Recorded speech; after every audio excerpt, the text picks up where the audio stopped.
Today on Return to Wisdom, I'm sitting down with Michelle and Molly from the Vessel Village, and we're diving into a question so many of us are sitting with right now. Where has the village gone, and how do we rebuild it? The village is actually being redefined. I think there's an aspect of it that popularized, superficial, let's get together and just vibe and eat and drink. That's a bit passé now. We talk about the difference between real intergenerational village and peer groups of exhausted mums. A lot of women that are in so-called villages, like you were mentioning earlier, they're extremely under-resourced. And what it truly means to grow into woman, mother, and matriarch. That's what a true village is going to do, is they're going to challenge you. They're going to show you who you are. Whether you like it or not, they're going to allow your growth edges to be seen. So we're just talking about the opportunity to grow, but we're also talking about the opportunity to mature. So please join me in welcoming Michelle and Molly.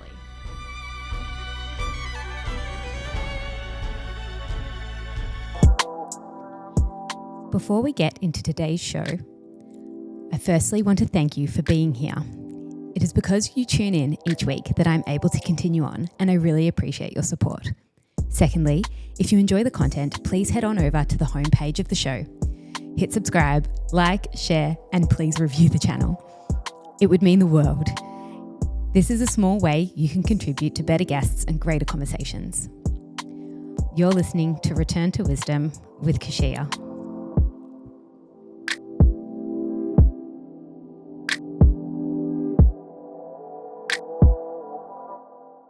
Welcome everyone to Return to Wisdom. Today I am very excited to welcome back Molly and Michelle.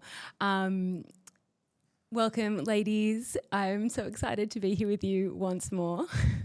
Thank you for having us. Thank Good you to for see you having us. again. Yes. For those who are new here, you can check out my first conversation with Chloe and with these ladies on the road to wisdom. We were talking about midline, and it's actually a really popular episode even to date because so many people are going through ties and like just all the midline tightness and jaw tightness and it's endless. So for anyone who's after that kind of information, please go and revisit that episode. It was a really great one. It is a good one. It is. Yeah. But today we will be focusing on building our village. So I guess maybe where we can start is a brief introduction from you guys, what you're doing and who you are for anyone that's new.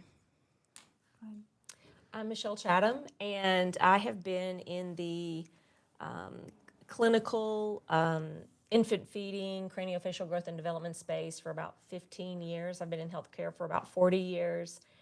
And my background is nursing as one aspect, but also orofacial myofunctional therapy, body work, and I have worked as an international board certified lactation consultant.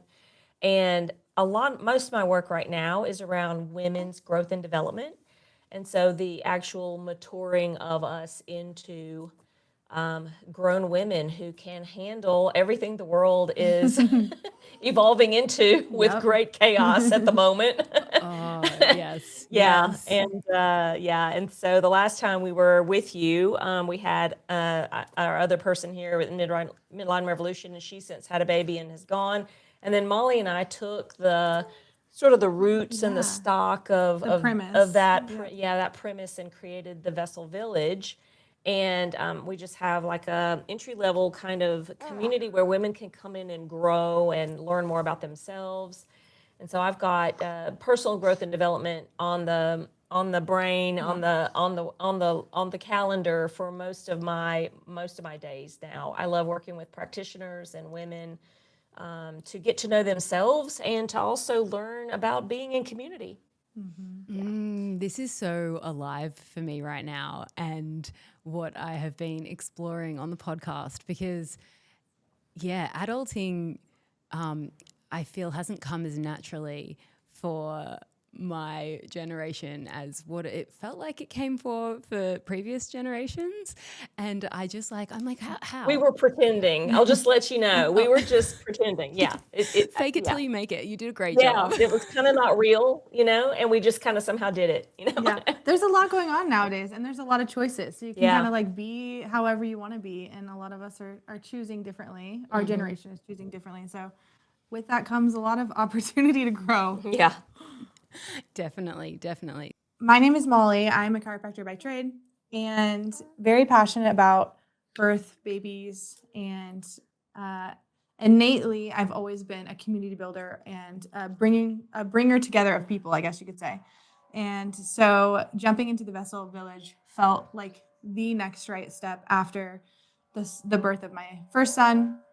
We actually created an online offering with another woman named Corey Malloy called The Village Birth, and that really spurred our heart and interest and intention into, okay, how does the village look? How can the village show up for the women that we're in contact with? And so then the Vessel Village was birthed from that.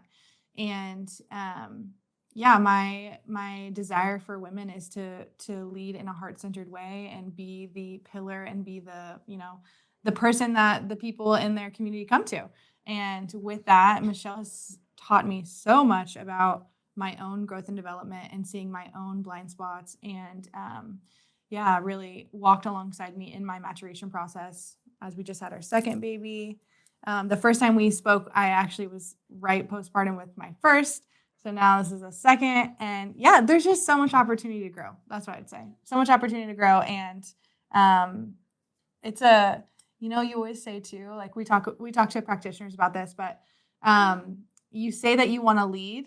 And like with that comes a lot of opportunity to say, like, to be congruent with the things that you say, Yeah. and like, so I feel like just putting, testing the fire. That's kind of like where we're at right now, putting ourselves in the test tubes and having our own experiences with the things that we're leading with in community. Yeah.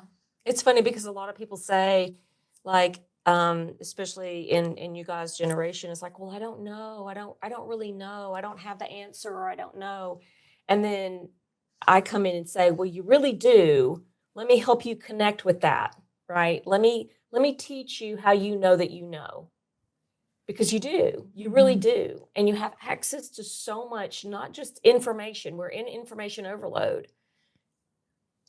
Actual wisdom that is in the field, in your body, in your lineage, all of that. And when you connect with that, then you really do know that you know, and you trust yourself more, and things just get a lot easier in life. I know so many people who will listen. She moaned. She's like, yes.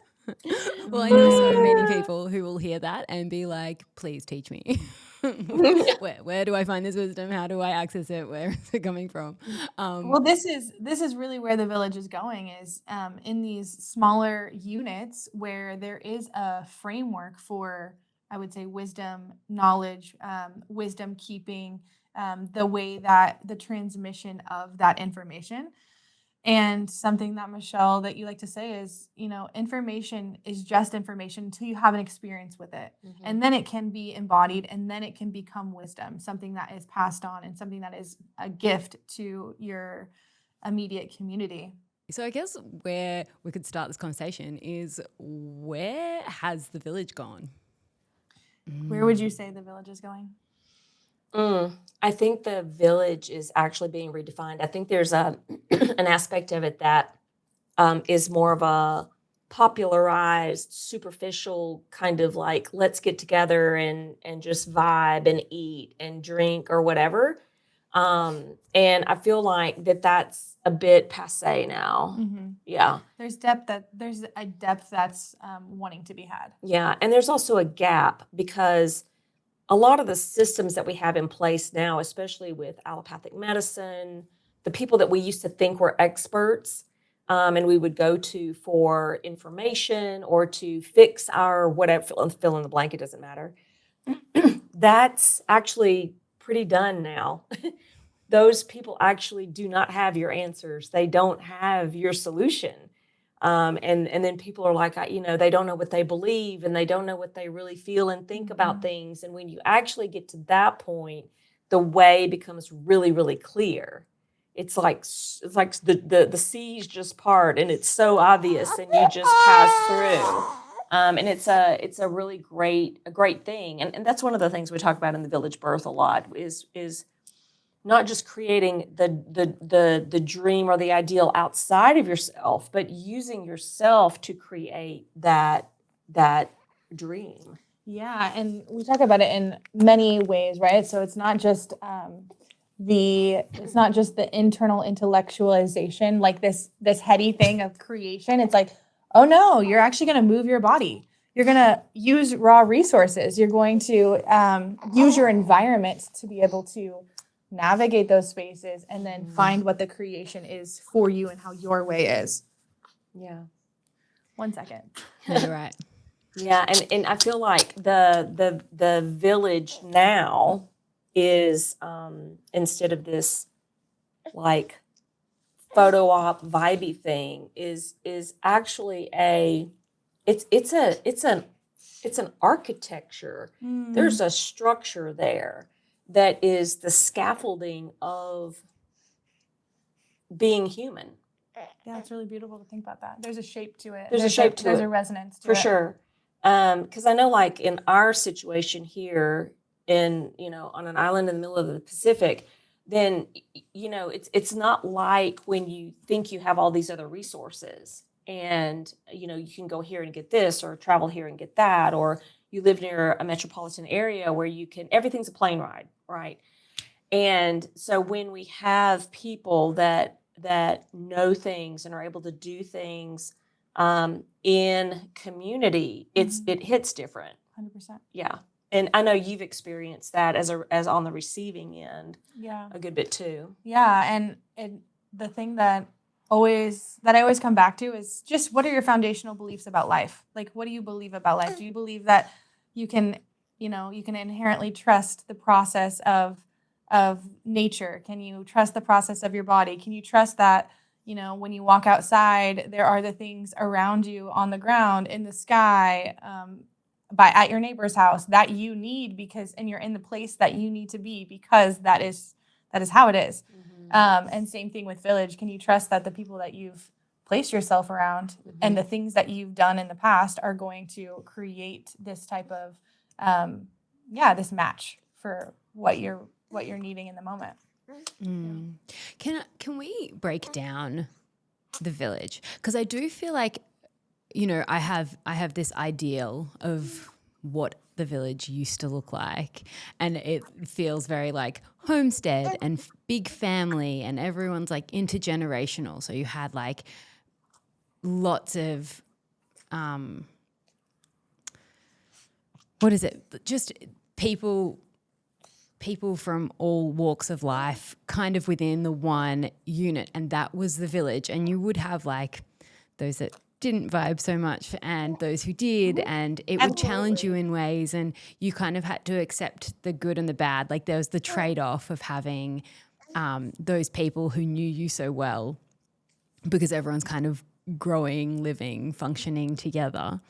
And I just like that. I mean, that is probably just an awfully overly simplified picture that I've got of what a village previously looked like.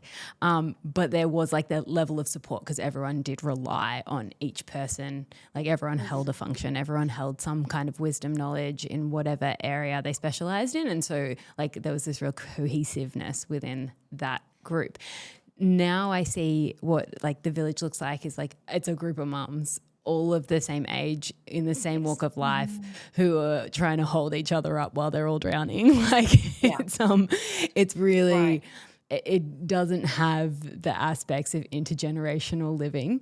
And it's quite transient, people are constantly moving and shifting. So I was wondering if one, do those pictures kind of relate to what you guys see? And two, how do we perhaps create an environment that is more cohesive with I don't know, and being willing and open to having people within the village who may not be our vibe, but still beneficial?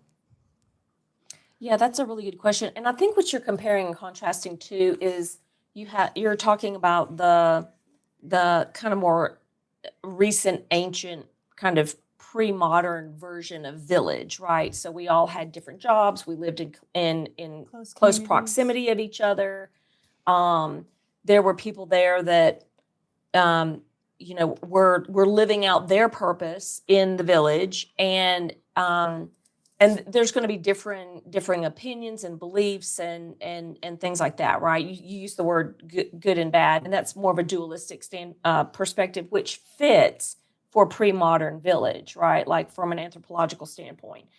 There's going to be that person in the village that some people stay away from because of questionable whatevers and all that, and yet they're part of the village, right?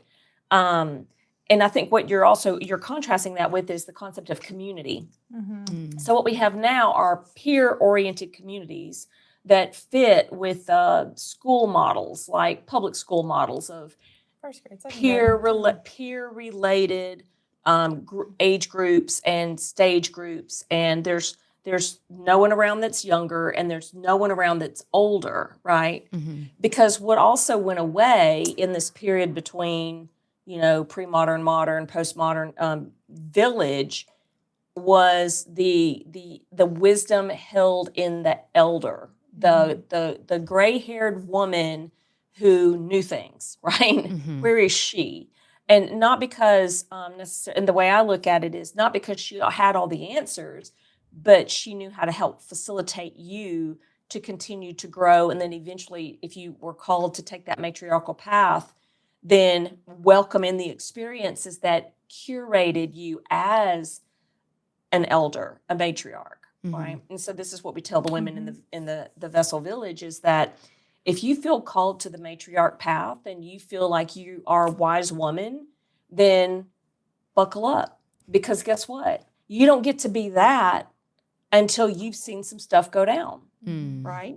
Mm-hmm. I mean, would you really want a wise woman that hadn't seen some stuff? I mean, I wouldn't. Hasn't had 4 near-death experiences. No, I would not. And so I talk about this sometimes. My mentor, who's 78 now, and I was with her. I was talking to her a few months ago, and she was telling me the story that I'd never heard her tell, and I was like, oh my gosh, that was raw. I mean, when she was young and pregnant, with one of her first children, her first child, and what she told me, and I was like, oh wow, that's really significant, and what she learned from that and the depth of that experience. And then because what that's bringing through is her depth, her feminine depth, right? From the bottom of the plow where it's furrowed, the furrows have been made and the bottom of the plow hit, it came from that space where a seed would go to die and then create something from. And so I feel like if you're called to that path, then you've got to be able to know that your experience in life is shaping you that way, because this isn't something you're going to tap into AI and be like, yo, what about blah blah blah blah blah, with this. and then it's gonna this whatever intelligence is going to give you this response, but you have no body experience with it, right? Because we actually speak from that place. Yeah, I'm so glad that you did bring up AI, because I feel like so many people are getting their answers from AI now. Like it used to be true. Googling, like you would Google your symptoms and then you would read a whole bunch of different articles and then you would kind of make the decision from what you've read, whether it was valid or not. But people are getting AI, and AI talks too human-ish. It's used too much human-ish jargon in between the words, and I feel like people just absorb it and take it on board. Totally, yeah. And it's really scary. It's interesting to me because I'm in grad school right now, and so I've been talking with PhD students who have used AI in certain ways, either with their research or the data or whatever. And they're talking about the number of mistakes, actually, when they go back and they do it manually, right? Analog, not digital, the number of mistakes that are present, but then also what they call, I think hallucination. And so when AI starts to hallucinate, they actually saw a graph someone had created where they talked about the number of mistakes and hallucinations that they were actually that were proportional. So when the hallucinations went up, the mistakes went up. And it was fascinating. I mean, and I'm like, oh, I'm so glad people are beginning to talk about that, because now what are you actually getting from that experience? Mistakes and somebody else's hallucination, right? And I know we've talked about this in our own circles, but very soon that intelligence is going to be bought out by XYZ, and there's going to be an incentive to say what it says. Right. And then like the programming just is going to be deeper Right. and deeper and easier because there's already been trust built. Right. So that's also an interesting track to follow. Yeah, that was the what was it? It was the Selling. propaganda and ads have gone way up. And then I also heard that they took out on some platforms medical and legal advice. Interesting. Yeah. So here we are, still having to use our brains. I don't know. Do people know how to do that? I'm just, it's like. Well, the other thing that I was going to say too, just in relationship to the village model and the intergenerational kind of concept, was that was one of the things that we brought in intentionally into the Vessel Village. Was we're going to talk to the mothers, we're going to talk to the mystics, which is what we call practitioners, and we're going to talk to the matriarchs, because it requires everybody to be in one space for that generational piece and thread to come in.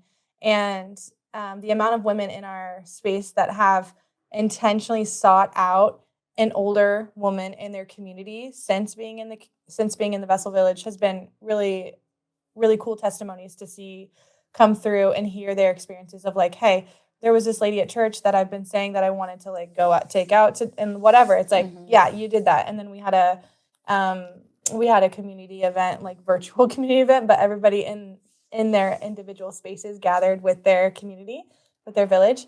And women were like, okay, I sent out the invitation to the woman that's, 15 years older than me, 20 years older than me, that I don't know well, that I want to I want to be in relationship with and begin this kind of wisdom transmission relationship with. So that was cool as far as case study wise. We're bringing that in because it is a huge pillar in the village model. Yeah, and and such an important one to touch on, because I think that's where so many communities that are calling themselves village are falling and like lacking and feeling the struggle because it lacks that intergenerational piece. So no, that's awesome that you're bringing that in. Nothing's ever going to replace human proximity. No. It's just not. That's our fields are wired to be in connection with each other. And nothing's going to replace that. Yeah. Yeah. So the degradation of the village, do you have any ideas or theories about why that's happened? Oh, well, I think it happens over time, right? So modernization, civilization, urbanization, all your Asians, right? Where people, left the farm, the field, the small rural, spaces and places, and things became more quicker, more modernized, electrified.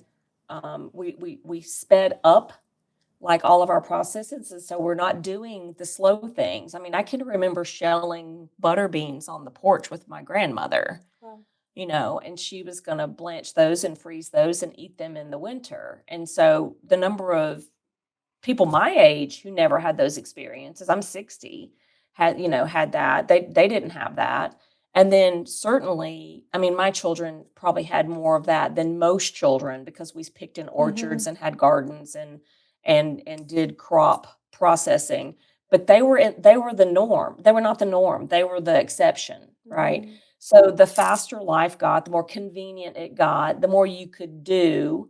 We have running water now. We don't have to haul water. I mean, you can go on and on with that. And I think that became the replacement for the communal type, village piece. Yeah, I agree. And I also think there's a correlation to this, it's like the evolution of the human, right? The brain even just like goes from this primal piece all the way up. And if we're coming into or out of the information age, I don't know where we're headed next. If we're coming out of the information age, it's still kind of like we're kind of getting further into the head, less into the body.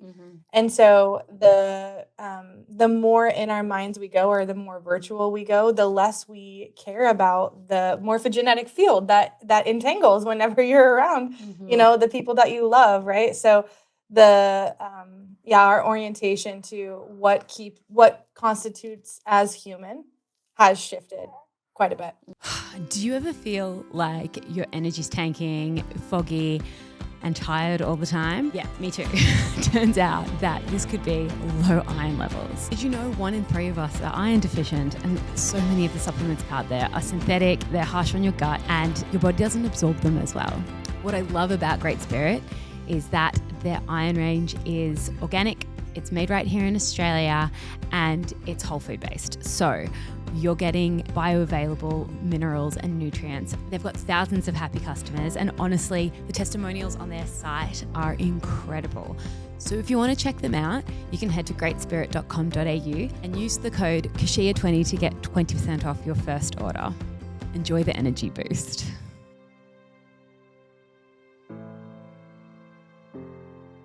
And I think that is in part to, the village. It was interesting when the shutdown happened and people were not able to be in proximity with each other.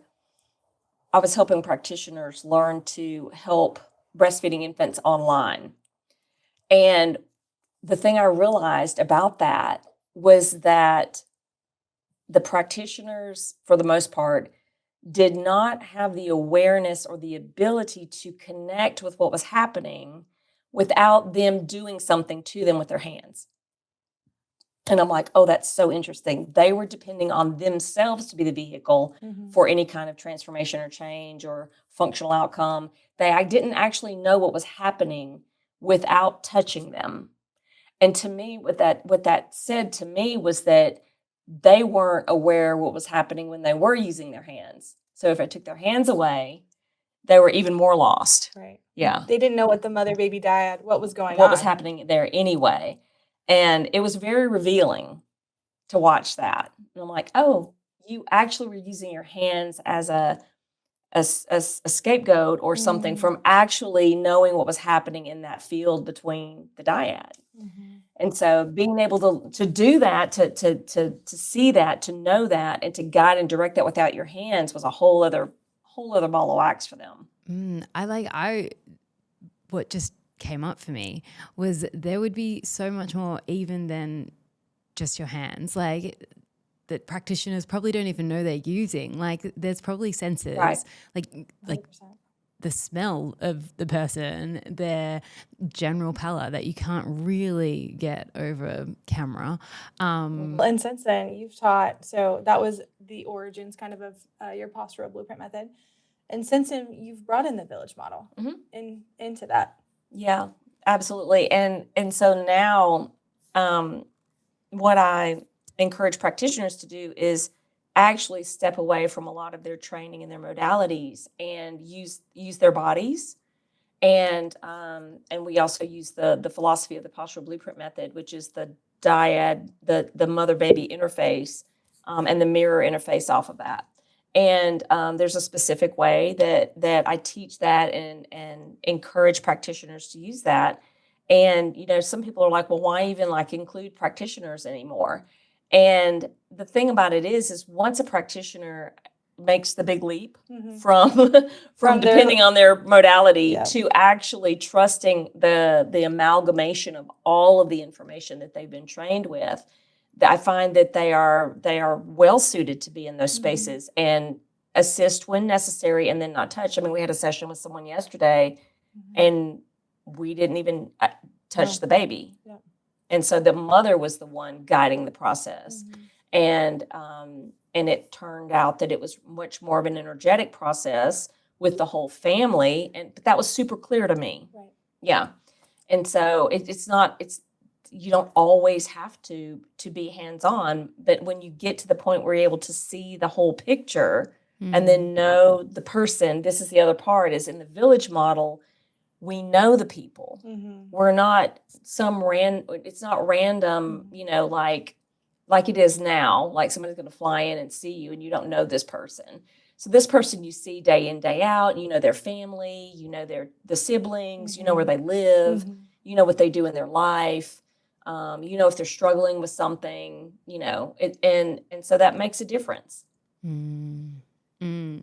Absolutely. So how does someone listening now, because we don't all live in Hawaii on an island in the Pacific,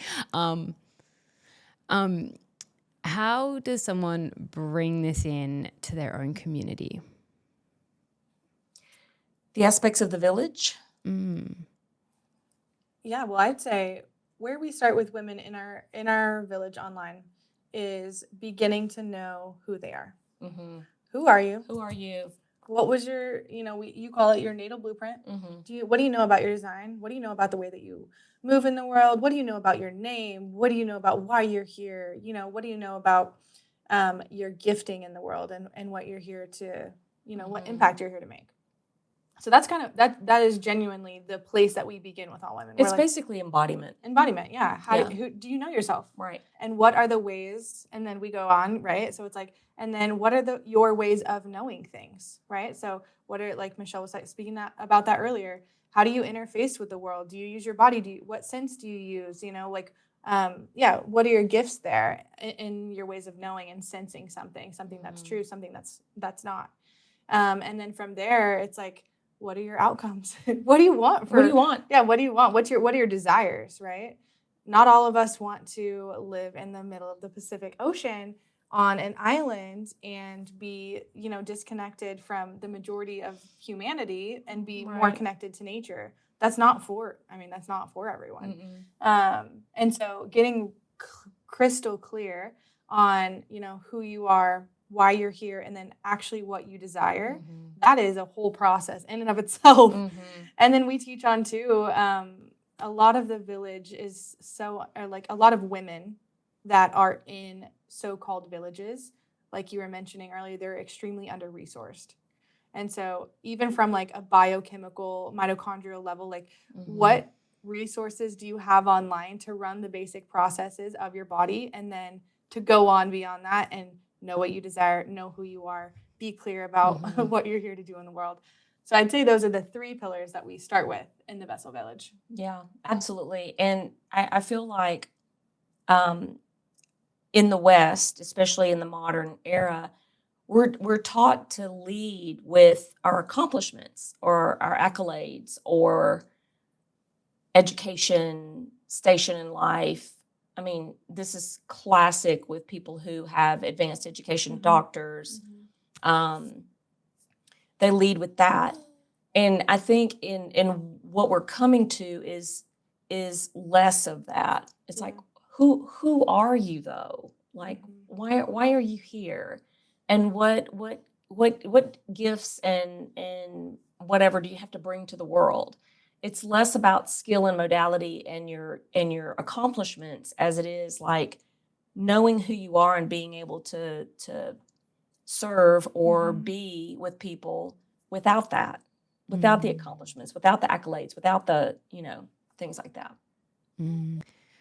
So you guys are teaching both mothers how to work in this manner, but also practitioners. Well, it's not really about working or doing. It's really about being. How do we be together as a village, right? And so how do we, it's very tribal in a sense. Yeah, and the incorporation of those, what we call them channels, right? So that's the mother channel, the mystic channel, which is the practitioners, and then the matriarch. Those channels all make up your community and your village, and those are the people that you be around, like be, not do, work with, whatever, like serve, or those are the people. Who are you at your core? So if we dropped all, even, we have calls as a group. So the mystics will come in, the practitioners come in, and they ask their questions. And first thing we do is come back to who are you and what are your ways of knowing? So if you're going to ask us a question about how I should, serve so-and-so in my clinic, it's like, okay, what is your way of serving? Yeah. What is your way of knowing? Like, let's go back to the basics first, because, like we've been saying this whole podcast, we really feel like there's a breakdown of the professional model, the expert model, someone going to an expert and then telling them what to do. Outside of yourself. And what that requires is conformity, uniformity. And I find that the people who are here for transformation, they're at this crossroads or this split where they're like, well, if I go here, I'm going to step outside of my belief systems and what I know to be true. And then what do I do? What do I do now? How do I get what I need to be able to get the support, facilitation, or whatever I need to be able to get where I'm going, right? So people don't even know how to do that anymore. They step into somebody's office and then they have to give up everything that they know to be true in order to engage with that, right? What would you say to someone who has such strong programming to give up their own inner knowings to then listen to a professional? Absolutely nothing, because we deal with this. Because there's nothing I can say to you to make that, to facilitate that. You have to come in and say, I would like help doing this. What can I do? How can I engage with this, right? I'm ready to take this journey. I don't say anything to anybody that doesn't want it. That's not my place. It's really interesting. I get consent. Yeah, I do. I know a few women who, and I feel like I'm part of this group every now and then. I mean, we've been trained out of listening to our intuition and like inner knowings. Like that gut feeling really got stomped down with the rise of the professional. And so I know so many people who they question themselves. They want someone to double check them. They're like, oh, but how do I know that's how I'm feeling and not what, or is it just an emotion that's like going to be passing, or is this actually the thing that like I should anchor myself to?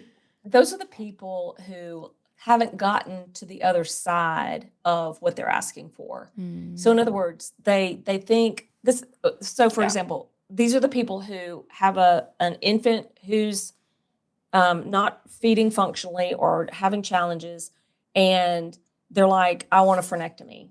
Because they think that that's going to give them functional feeding. And actually, it's not even the functional feeding that they want. They want what that's going to give them. They want the symptom to stop. They want the symptom to stop. But actually, what they want is what's on the other side of that. I need this baby to feed so that I can go do this. Does that make sense? Yeah. And when we get women to admit or, come to or get past the symptom stopping, and then what is there for them, that's when the transformation is available. Right. And that's when we can match them up with the belief system of whatever modality that they're choosing. So if we can say, do you really believe that, or is this really something that you want to engage with? Is the frenectomy the way that you want to do this? And then they'll say yes or no. Like if that's their belief system, then yes, then okay. Let's talk about what's going to be on the other side. And then we'll walk them through that process. Because it's not, the frenectomy is not the issue. Yeah. It's the decision-making process, your belief system, and what's on the other side of that. That's all there is. I feel for you. I feel for you guys in Australia, because the whole laser company started selling down there 5 years ago or 6 years ago or so, and everybody was just jazzed. I mean, they were jacked. They're so excited. We're finally going to be able to offer this technology and have all these answers for people. And then people started getting trained in the body works and the myofunctional therapists, and everybody got involved. And then I'm like, oh God, it's going to take, and I could see the arc, right? It's rise, and it's still rising actually. And then there's the peak, and then the downside of it, right? Where everybody goes, oh, well, the baby still can't feed and we still don't get outcomes. I'm like, Yeah, I know. It's something, isn't it? And so now where are we, right? But they're going to have their wave. They're going to ride. They're going to do the arc, right? And so people who have come to the other side of the arc in other parts of the world, the United States, and we've seen it happen. I'm like, I'm there. I'm here for you. Let me know. Let me know when you're done. When you're exhausted and you're tired of all this, and there's really nothing else that you know to do, right? So now what? Right, the therapies don't work, and the this and this and this, and every day I think we hear more and more. Those are the people that find you, and then those are the people that are in the village. Yeah, they're the ones that are like, okay, okay, there's something else. There's something else. We're done here. It's inside. First. Yeah. Yeah, exactly. Yeah, and these are such amazing times to be alive because if anything that the artificial intelligence revolution teaches us is that if AI is a form of less of a in other words, it doesn't meet human mind, right? So human mind is still here as far as creative capacity, the ability to cross correlate, things like that, because AI doesn't have access to pre-internet loaded information. It doesn't have the archives, right? It doesn't have access to that. But we do. We have it in our bones. We have it in our field. We have it. Yeah, we have it in our lineages. We have all those things.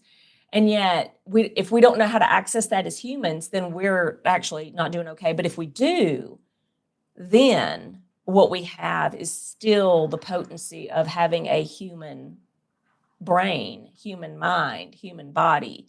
And within that, we are still more potent and powerful than any technology, any allopathic like paradigm or modality or whatever. We're still more potent than that.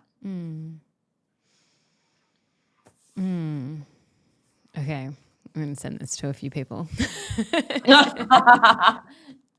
Have a listen, and they will be listening, and they'll know exactly who they are. Well, I was going to ask you, I don't know if you want to share any of this online, but just even maybe sharing like your ways of knowing and who you are and what you feel like you're called to do. Oh, I have no idea. That's why I'm doing a podcast. That's right. That's why I'm talking to you.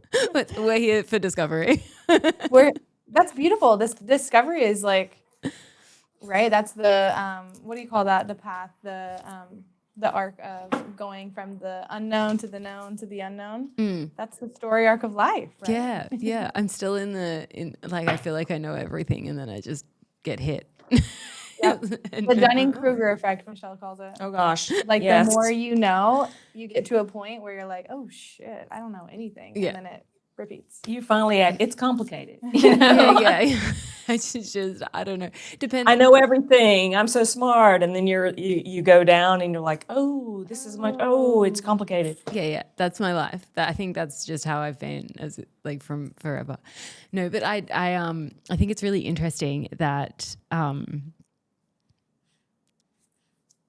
I don't know, I can repeat the same thing over and over again. Like I think I totally know this. I'll give you the answers. I'll give you all the answers. And then like some kind of experience will come along and just absolutely prove me wrong. And my children do this a lot. This is something that motherhood has taught me quite a bit of. But now I think my answers are always like if people are asking for advice or, I mean, I can only ever speak from my experience, but I'm always like, you know what? That thing can be true. But also what can be true is this, and it kind of depends on the person you are. Like two seemingly opposing ideas held at the same time. I mean, that's intelligence.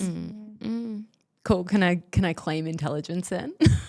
You are intelligent. Absolutely. You can hold two seemingly opposing ideas as true at the same time without it being cognitive dissonance, right? And so, and the field of psychology likes to go to that where they're like, oh, well, that's you're creating a cognitive dissonant, blah blah blah blah blah. And I'm like, well, actually, you know what? If you just open your mind and stretch your brain a little bit, you could probably see how they're simultaneously similar and true, and yet.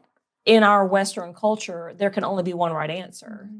Good or bad. Right or wrong. good, bad, right, wrong, one answer, everything else is wrong, because we were trained in all of our systems in the West in the modern era that there's punishment that goes with getting the wrong answer, and that there's only one right answer. And that if nobody agrees with the right answer, everyone else is wrong, right? So now there's superiority at play and ego and all these other things that just really don't allow for transformation. Yeah. Well, and it doesn't allow for much nuance, which unfortunately is going to come out because we're all human. And we're all having our own experience, right? Exactly. Yeah. I've had so many women just like, oh, you know, how do you find your people? How do you find your village? You create it. Right. Yeah, you create it. You don't find them, you make it. See, that's people looking for peer groups. Yeah. That's what that is. And to me, that's not exactly real. It's not organic, it's not natural. The other thing that we like to talk about often, and we did in the Village Essence podcast, the very first episode that we aired was talking about the women, the peer group kind of idea of the village. It's an interesting set of conformity that goes along with, you know, stepping into somebody that looks like you, that wears the same kind of dresses that you do, believes Shops at the same places, believes everything about life and health and wellness and finance and relationships, believes all the same things, similar anyway. There's a conformity that can be had there. And, you know, Michelle posed a question in the episode, just like, are you ready to be transformed? Because that's what a true village is going to do, is they're going to challenge you. They're going to show you who you are. They're going to hold up the mirror. And whether you like it or not, they're going to allow your growth edges to be seen. And most of the women, I would say my age, and the people that are, just like in the same life stage as I am, they're not ready for that. They're not actually wanting that. Nope. No, well, that is like such an important point. Like, are you ready? Are you ready to grow? Are you ready to be challenged? Because I think that's something that people do really shy away from. Challenge. Maybe potentially we've all been coddled a little too much, and so challenge is really uncomfortable, and challenge is triggering, and challenge is, I don't know, give it your label. Well, what that is it's a repulsion from the actual growth trajectory. Because growth doesn't happen in comfort. Trees' roots don't get stronger without wind. We don't actually have anything to show unless we've weathered some storms. If it's comfortable and it's the same and it's peace and calm and there's no resistance and there's no edge or way to feel yourself in relationship to another person to also help create and define who you are in your own mind, then what have you really got? You've got nothing, okay? You've just got nothing. And this is what we talk about when we're bringing in the imagery of the vessel, right? So it's like your edges and the shape of who you are. Your experiences shape who you are. Your relationships shape who you are. And, you know, you can have a vessel that is leaking, or a vessel that's over full, or a vessel that's like really kind of wonky, not really formed in a way that's going to balance and hold anything, and or flow anything, like we like to say. But this is where the conversation of maturity comes in too, where, you know, the opportunity to grow. So we're just talking about the opportunity to grow, but we're also talking about the opportunity to mature. To like that element of changing from, you know, 0 to 7, 7 to 14, 14 to 21, you know, and beyond. That is, I really do think that for most women, that is a concept that they've probably never considered. They never thought about that. They've never thought about the way that they are showing up like, you know, their 7-year-old self that, you know, their parents got divorced and then this emotional thing happened, and then, you know, their growth edge, they had a maturity stop there, and they're actually just living out, you know, living their life like their little 7-year-old self versus being. I think the thing I see the most is like, especially in True North Woman, which is the the container that I hold that actually focuses on growth and development and maturation, is that most women, especially sexually, they're stuck at about 15 years old, anywhere from 13 to 15. And they're like, I'm a 28, 30-year-old woman and I feel like a teenager. And I'm like, oh, okay, good to know. And what do you want to do about that? Here are your opportunities. And then to be able to go on with that. But Molly also brought up a point about I think a lot in the pop, what do you want to call it? Pop development spaces. It has nothing to do with actual growth and development. It's more like, let's find your $1 million idea so you can make all this money. Is that work-life balance, finding balance, right? Growth doesn't happen in balance. Growth happens, development happens when you're off kilter. And that's this where... is a huge point. This is a huge point. And something that you don't, like most of us don't want to accept or like handle when we're in the moment. Like in the last 5 years, we've walked through some very, very off kilter moments here in Molly's life, and even my own life. Not as much. I have a mentor who is older than I am, so when I'm off kilter, she checks me. The young ones don't check me. I have an older woman that checks me, right? And so because of the things that I've been through, the number of children I have, all those things, it just makes sense that I have somebody that's more experienced than I am, right? And so when in the younger set here that I facilitate, you guys have been through some really wonky shit. We've been through it. It's like the pictures that you've been sent, the text, the all of it, solar flares, they're wild, and it is what it is. But this is also like where I mature, where I have my experiences, where I'm able to find the icky spaces and move beyond them, right? To grow and develop through them, because they're opportunities. People don't look at them as opportunities. They just look at them as something that's bad, that's happening to them. They don't know how to take it and say, oh, this is for me. This is for me. Let's discover, let's take it and go in and discover how this is for me. And a lot of times it takes someone who's past that to be able to see you, that knows you, that cares about you, to really bring that. To help orient you. Yeah. I tell the story of, I think it's in one of the first episodes of the Village Sessions podcast, where how my mentor very early on after my divorce, just literally, it felt like she just gutted me, and I needed every bit of it. And I wanted it. I'm like, find every piece and space in me that wants to up level and become this mature woman who's here to help and serve and love and lead and all this stuff, right? And it's been a process over the years. And like today, I talked to her this morning, and she was just sharing with me, I'm so proud of everything that you've done and everything that you've become, and you're in such a great space. And I just want you to know that I love you. And I was like, oh my gosh, that just felt so like amazing, right? Because we've been through it together. It hasn't been easy.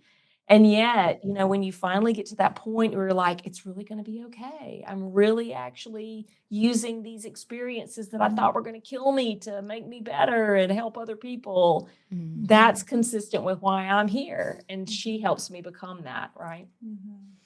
Now I need to go and search for my wise elder and write that down. I can see that. I can see how important that would be, and for everyone to have that mentor, that experienced mentor.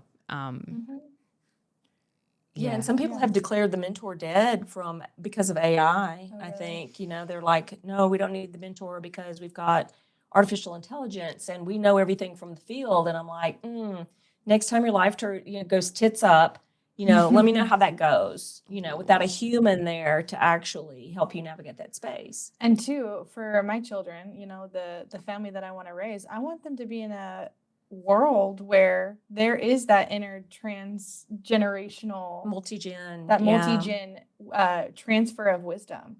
And and I do think that's such a pillar in the village, like we've been saying, it's such a pillar of the spaces that you create. I want my son to learn from, in Hawaii, we call grandma's tutus, and she's our hanai. I want him to learn from tutu. I want my daughter to learn sewing.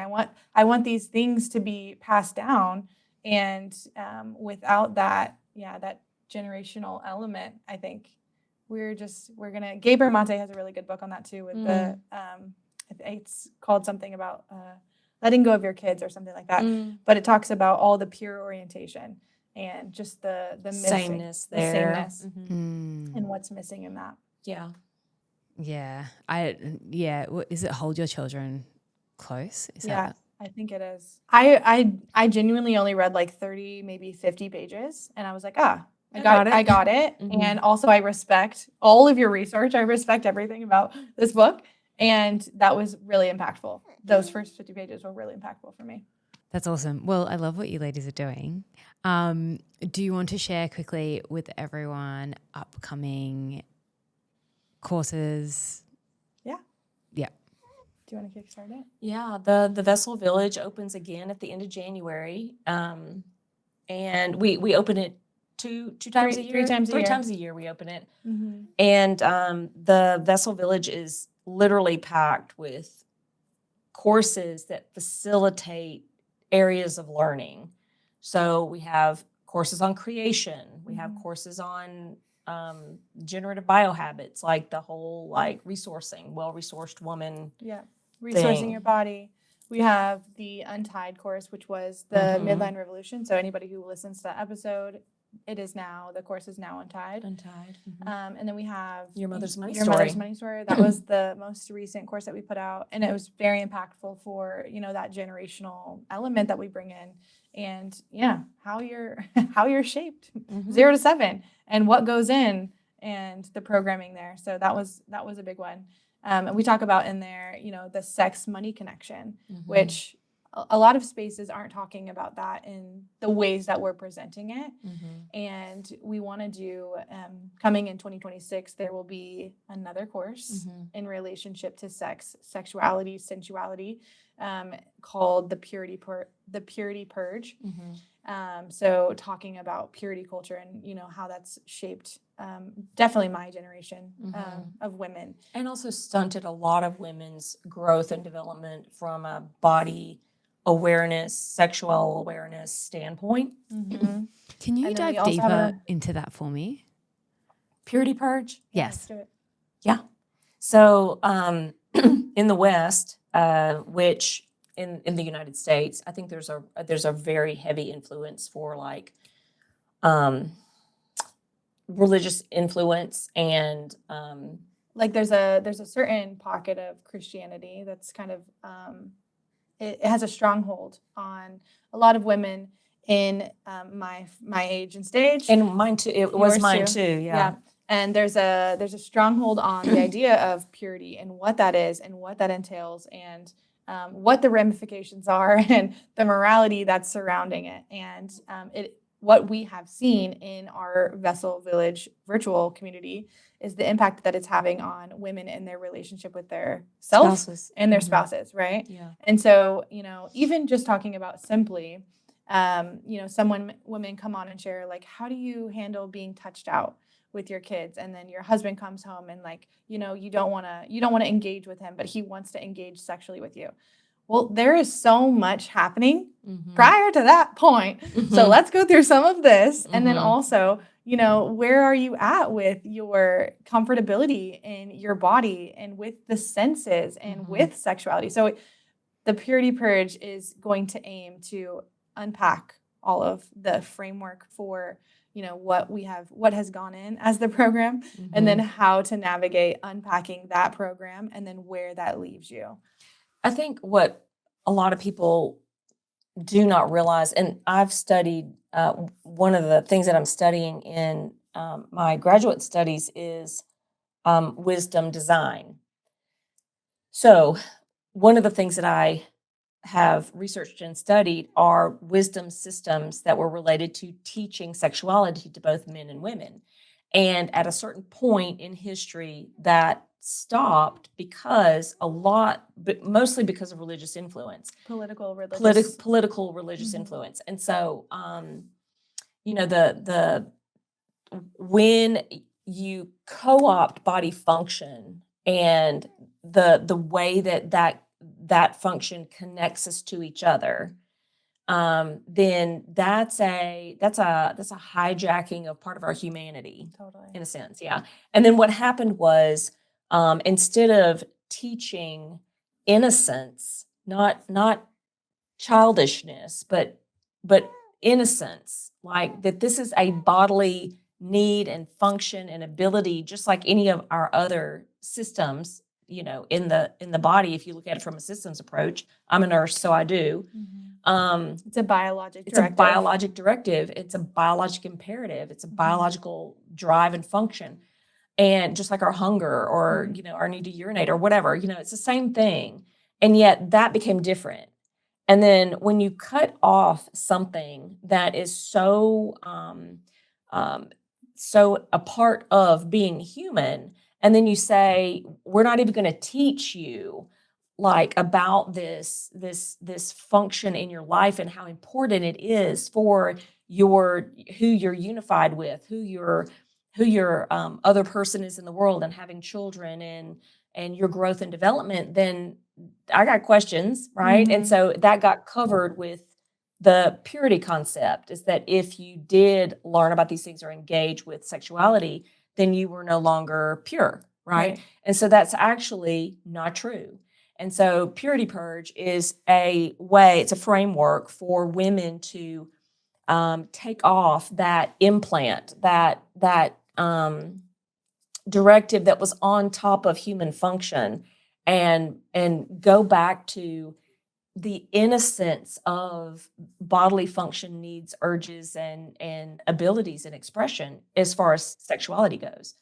And sensuality, right? So they're the same. We have our sex through our senses, and then what's been diminished is co-opted and distorted is also sensuality.